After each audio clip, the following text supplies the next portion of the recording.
Winners classes YouTube channel में आप सभी का बहुत बहुत स्वागत है। आज हम भूगोल का दूसरा लेसन लेकर आए हैं जो है भूमि और मृदा संसाधन।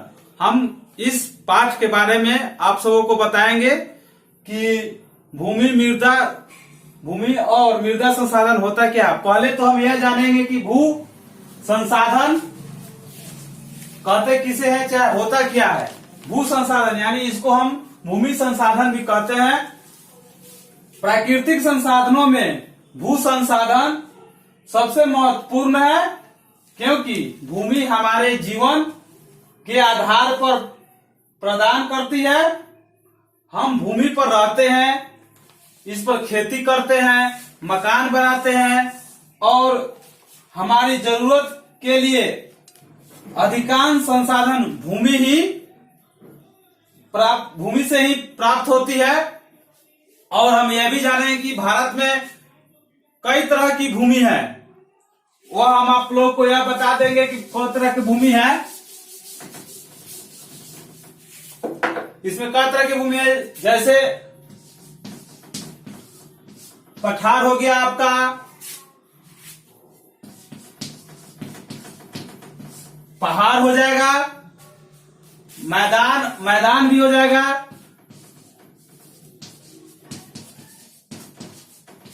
और जो एक और हो जाएगा आपको द्वीप। ये जो है भारत के कई तरह की भूमि है। भारत में कुल भूमि का 30% पहाड़ों के रूप में प्रयोग किया जाता है। अब हमको यह बता दें कि पठार के क्षेत्र में भूमि का उपयोग 27% होता है, पर्वत के क्षेत्र में 30% होता है और मैदानी भाग में 43% यूज होता है। यह टोटल मिला के आपको हो गया 100%। और आपको यह भी बता दे कि भूमि का जो उपयोग होता है किन किन क्षेत्रों में होता है। तो पहला है वन के क्षेत्र में हम लोग इसका उपयोग करते हैं, भूमि का पेड़ पौधे लगाकर। फिर उसको कृषि के क्षेत्र में करते हैं अन्न उपजाने के लिए। और तीसरा जो है परती भूमि, जिसमें हम लोग खेती उती नहीं करते, वो इसी तरह पठार रहता है, उसमें खाली पड़ा रहता है।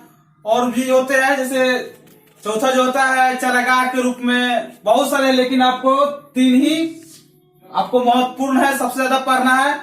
और आप ये भी जान लीजिए कि भूमि का जो है वह दिन प्रतिदिन कम होते जा रहा है। जैसे कि जनसंख्या बढ़ रहा है, कल कारखाने खुल रहे हैं, इसलिए भूमि तो उतना ही है, लेकिन कल कारखाने अधिक होते जा रहे हैं, जिससे भूमि कम होते जा रहे हैं। चलिए तो मृदा संसाधन के बारे में हम लोग जानेंगे कि मृदा संसाधन होता क्या है। तो असंगठित पदार्थों से बनी पृथ्वी की सबसे ऊपरी परत को मृदा संसाधन कहते हैं। यह अनेक प्रकार के खनिजों, पेड़ पौधे और जीव जंतुओं के अवशेषों से बनी है। यह जलवायु, पेड़ पौधे, जीव जंतु और भूमि के ऊंचाई के बीच लगातार परस्पर क्रिया के परिणाम स्वरूप विकसित हुई है। और हम ये भी जानेंगे कि मृदा जो होता है, यह मृदा के गुण के बारे में हम लोग जानेंगे। तो मृदा के गुण जो होते हैं वह 3 भागों में बांटा गया है। जैसे पहला जो है आपको गठन के बारे में, और दूसरा जो है बनावट, और आपको जो तीसरा है वो रंग। यह जो है मृदा भौतिक गुणों के आधार पर 3 भागों में बांटा गया है। चलिए तो मृदा के प्रकार के बारे में हम जानेंगे। तो मृदा जो होती है वह 6 प्रकारों में बांटा गया है। पहला जो है आपका पर्वतीय मृदा, यह जटिल मृदा होती है।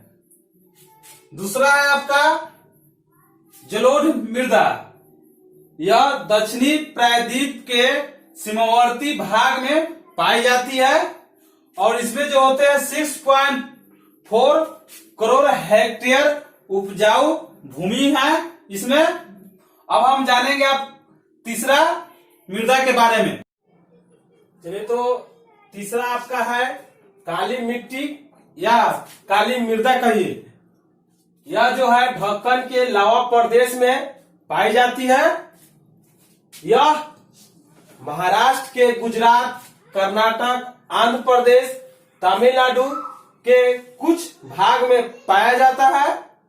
और जो और पॉइंट है इसका, और यहाँ कपास, गन्ना, गेहूं, प्याज और फलों की फसल होती है। आपका जो चौथा है लाल मिट्टी या लाल मृदा। यह जो है प्रायद्वीपीय पठार के बहुत बड़े भाग पर लाल मृदा पाई जाती है। यह कहाँ कहाँ होता है? उड़ीसा, छोटा नागपुर पठार, दक्षिणी पूर्व महाराष्ट्र और मेघालय पठार के भाग में यह पाया जाता है। पांचवा है मरुस्थलीय मिट्टी।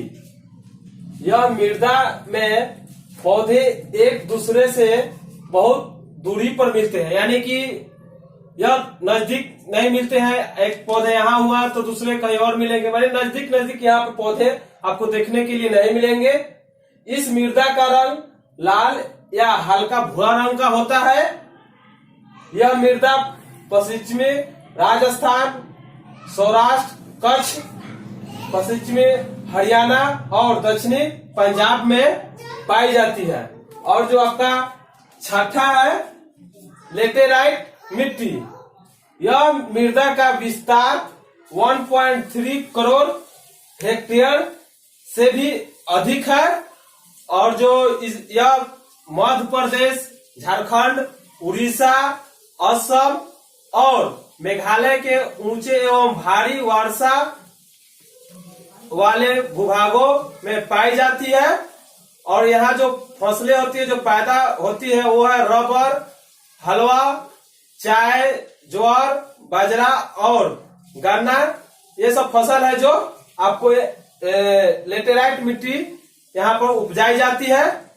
तो चलिए, हम ये सब जो महत्वपूर्ण पॉइंट्स थे जो हमने आपको बता दिया, आप लोग इसको अच्छी तरह से पढ़ेंगे। अब हम आपको नेक्स्ट वीडियो में मिलेंगे। Best of luck.